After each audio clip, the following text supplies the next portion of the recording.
नमस्कार, बहुत स्वागत आपका हिंदी खबर में। मैं हूं आपके साथ सुनील सिंह पौरुष। उत्तर प्रदेश के मुख्यमंत्री योगी आदित्यनाथ ने बलरामपुर के देवी पाटन मंदिर पहुंचकर शक्ति साधना की और 1 महीने के नवरात्र मेले की तैयारियों और व्यवस्थाओं का जायजा लिया।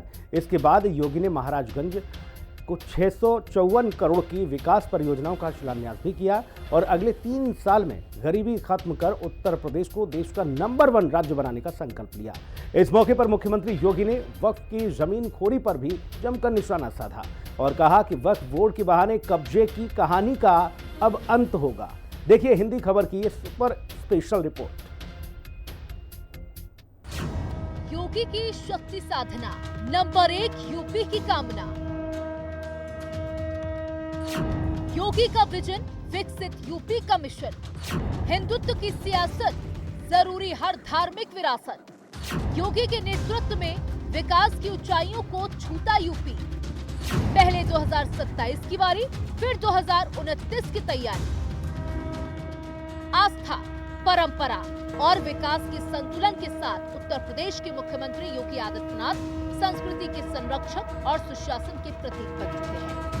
पहले योगी सरकार का फोकस जहां एंटी रोमियो स्क्वाड, अवैध गौ हत्या पर रोक, अपराध पर नियंत्रण और धर्मांतरण विरोधी कानून या संपत्ति क्षति अधिनियम जैसे बहुचर्चित कानूनों को लाने पर था, अब वो आस्था, धर्म और विकास के एजेंडे पर स्थानांतरित हो गया है। एक तरफ सीएम योगी अयोध्या से लेकर काशी, मथुरा, प्रयागराज और संभल तक सनातन का झंडा बुलंद कर रहे हैं, तो दूसरी ओर उत्तर प्रदेश को $1 ट्रिलियन की अर्थव्यवस्था के लक्ष्य तक पहुंचने के मिशन को भी कामयाब बनाने में लगे हुए हैं। नवरात्रि की 9 तिथि, वासंतीय नवरात्रि और शारदीय नवरात्रि के रूप में वर्ष में 2 बार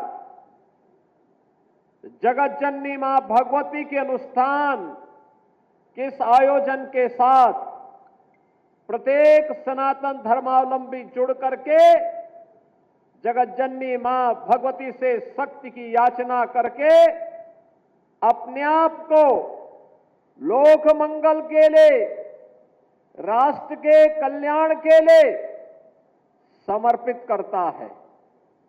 और आज मेरा सौभाग्य है कि जनपद महाराजगंज के नौतनवा विधानसभा क्षेत्र से जुड़े हुए इस महत्वपूर्ण रोहिन नदी के इस बैराज के लोकार्पण कार्यक्रम के साथ मुझे यहां आने का अवसर प्राप्त हुआ है। उत्तर प्रदेश के मुख्यमंत्री योगी आदित्यनाथ अपने सख्त फैसलों के लिए जाने जाते हैं। योगी ने 8 साल में यूपी से माफिया राज को पूरी तरह से खत्म कर दिया और यहाँ विकास की बयार बह रही है। और हिंदुत्व के फायर ब्रांड नेता बन चुके योगी आदित्यनाथ की कामयाबी के पीछे व शक्ति की आराधना को भी एक बड़ी वजह माना जा रहा है। नवरात्रि के दौरान योगी आदित्यनाथ शक्ति साधना में रहते हैं। इस बार भी चैत्र नवरात्र की अष्टमी पर सीएम योगी ने बलरामपुर के मां पाटेश्वरी देवी मंदिर में पूरे विधि विधान के साथ पूजा की और मां दुर्गा से यूपी को नंबर 1 प्रदेश बनाने की कामना की। 51 शक्तिपीठों में शामिल मां पाटेश्वरी देवी मंदिर का संबंध देवी सती, भगवान शंकर, गोरक्षनाथ पीठ के पीठाधीश्वर और दानवीर कर्ण से है। नवरात्रि के दौरान सीएम योगी माता की आराधना करने जरूर आते हैं। यहाँ देवी के चरण पखारने के बाद सीएम योगी ने मंदिर परिसर और सूर्य कुंड का निरीक्षण किया, फिर मंदिर के गौशाला में पहुंचकर गायों को गुड़ खिलाया। इसके साथ ही दर्शन के लिए भीड़ में खड़े श्रद्धालुओं से मुलाकात की, जहाँ उन्होंने हमेशा की तरह बच्चों को टॉफी और चॉकलेट देकर दुलार किया। इस मौके पर सीएम योगी ने रामनवमी पर अयोध्या में भगवान श्री राम के सूर्य तिलक का भी जिक्र किया। राम मंदिर ट्रस्ट की ओर से जानकारी दी गई कि भुवन भास्कर सूर्य की किरणें दोपहर 12 बजे रामलला के ललाट को प्रकाशित करेंगे। सूर्य नारायण अपने कुल में जन्म ले रहे हैं, रामलला को तिलक लगाएंगे, जो राम भक्तों के लिए अद्भुत क्षण होगा। जगत जननी मां भगवती की सिद्धि प्रदान करने वाली तिथि है। सिद्धिदात्री के रूप में जगत जननी मां भगवती की पूजा करेंगे और साथ साथ जगन्नयनता प्रभु श्री राम की जन्म दिवस का कार्यक्रम भी रामनवमी का पावन पर्व भी होगा। और इस बार की रामनवमी ठीक 12 बजे अयोध्या धाम में भगवान सूर्य भगवान राम का तिलक करते हुए दिखाई देंगे। भगवान राम लला का सूर्य तिलक होने वाला है कल, और उस कार्यक्रम को हम अपने घरों में बैठ करके देखें। अपने घरों में आप देखेंगे। बलरामपुर में शक्ति साधना के बाद सीएम योगी महाराजगंज पहुंचे और कन्या पूजन कर बच्ची को अपने हाथ से खीर खिलाया। फिर नौतनवा में 148 करोड़ की लागत से बने रोहिन बराज का उद्घाटन किया। साथ ही जिले में 654 करोड़ रुपए की विकास परियोजनाओं का लोकार्पण शिलान्यास किया। इस मौके पर आयोजित जनसभा को संबोधित करते हुए उन्होंने केंद्र और राज्य सरकार की उपलब्धियां गिनाई। सीएम ने बताया कि पिछले 8 साल में उत्तर प्रदेश किन ऊंचाइयों तक पहुंचा है। बहन और भाइयों, पिछली सरकारें तो एक जनपद एक माफिया पालती थी। हमने उनके माफिया का स्थान अब 1 डिस्ट्रिक्ट 1 मेडिकल कॉलेज के लिए दे दिया। महाराजगंज में भी मेडिकल कॉलेज का शुभारंभ हो चुका है। मेडिकल कॉलेज का शुभारंभ हो चुका है। आज यहां पर हर एक क्षेत्र में नया कार्य प्रारंभ हुआ है। महाराजगंज अब पिछड़ा जिला नहीं है। उत्तर प्रदेश अब बीमारू राज्य भी नहीं है। अब यहां पर कोई ये नहीं कह सकता कि उसको शासन की योजना का लाभ नहीं मिल रहा है। अभी बहुत शीघ्र उत्तर प्रदेश जीरो पॉवर्टी के एक कार्यक्रम को आगे बढ़ा रहा है, जिसको अब तक शासन की किसी सुविधा का लाभ नहीं मिला है और अब किसी पात्रता की श्रेणी में आता है। बहन और भाइयों, उसका सर्वे का काम अंतिम चरणों में चल रहा है और मैं आपको इस बात के लिए आश्वस्त करने के लिए आया हूं, अगले 3 वर्ष के अंदर उत्तर प्रदेश से गरीबी को हर हाल में पूरी तरह समाप्त करके एक समृद्ध राज्य के रूप में स्थापित हमें करना है। जीरो पॉवर्टी के लक्ष्य को प्राप्त करते हुए, जीरो पॉवर्टी के इस लक्ष्य को प्राप्त करते हुए उत्तर प्रदेश को देश की नंबर 1 की अर्थव्यवस्था के रूप में भी हम स्थापित करेंगे।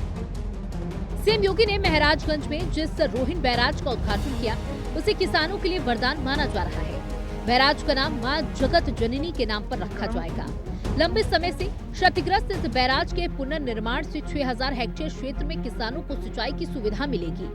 मुख्यमंत्री आदित्यनाथ ने पीएम मोदी के नेतृत्व की सराहना करते हुए कहा कि भारत हर क्षेत्र में विकास की नई ऊंचाइयों को छू रहा है, चाहे वो किसान, महिलाएं, वंचित वर्ग, युवा या बच्चे हों।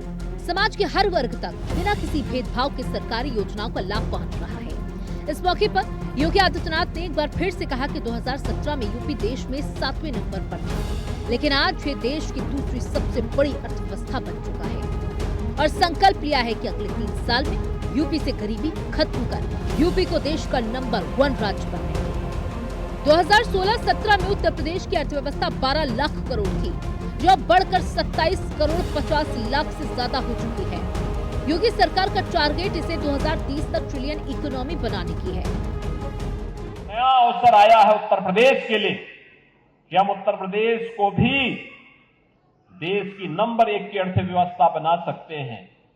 पहले 17 के पहले 7वीं अर्थव्यवस्था होती थी, आज नंबर 2 की है और तेजी के साथ, जिस तेजी के साथ उत्तर प्रदेश आगे बढ़ रहा है, उसमें नंबर 1 की अर्थव्यवस्था बनने में देर नहीं लगने वाली है।